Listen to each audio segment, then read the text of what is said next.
is my audience.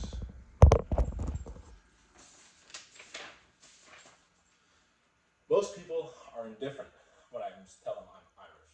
There aren't many Irish American symbols around, especially not in California.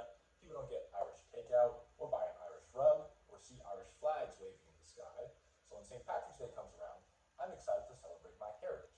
However, most people don't understand the history of the holiday, or even who St. Patrick was. While it's widely celebrated today with parties and festivals, St. Patrick's Day began as a religious observance honoring Ireland's patron saint. Over time, it's evolved into a global celebration of Irish heritage. Today, I'll explain the history and religious roots of the holiday, how it transformed into a cultural celebration, and what it looks like today. To begin, I'd like to explain the history and religious roots of St. Patrick's Day.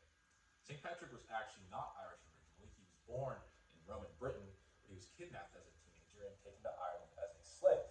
It was during this captivity that he turned to Christianity for comfort and faith. After escaping slavery and returning to his birthplace, he studied several years in what is now France and returned to Ireland as a missionary.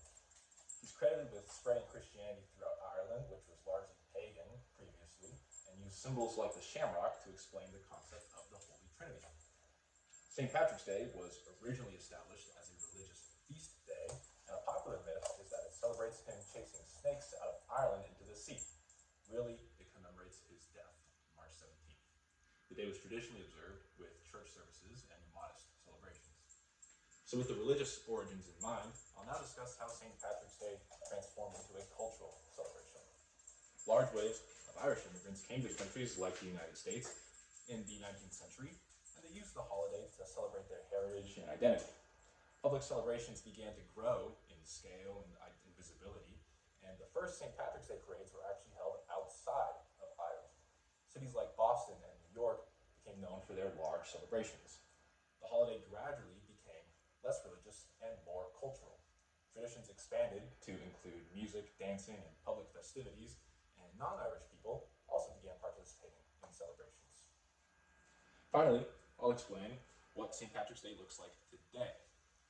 The holiday is now celebrated worldwide, and countries across the globe hold parades and festivals, including the oldest and largest parade in the world on Fifth Avenue in New York City.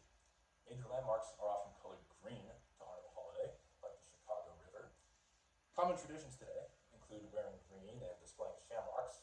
Wearing green is a symbol of Irish national heritage since the 1790s, and the shamrock remains a symbol of Irish heritage, as I said earlier, first used by St. Patrick.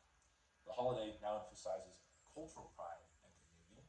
People celebrate Irish music, food, and traditions, and it's become a day of unity and celebration, which somewhat replaced its religious roots.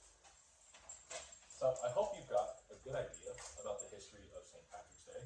I touched on the holiday's religious roots, including the origin of the shamrock, its transformation into a cultural celebration, mainly through Irish immigration, and how it's celebrated today. What began as a solemn day of feast to honor a saint has grown into a global celebration of Irish culture. Whether through parades, parties, wearing green, or pinching your friends, St. Patrick's Day continues to connect people around the world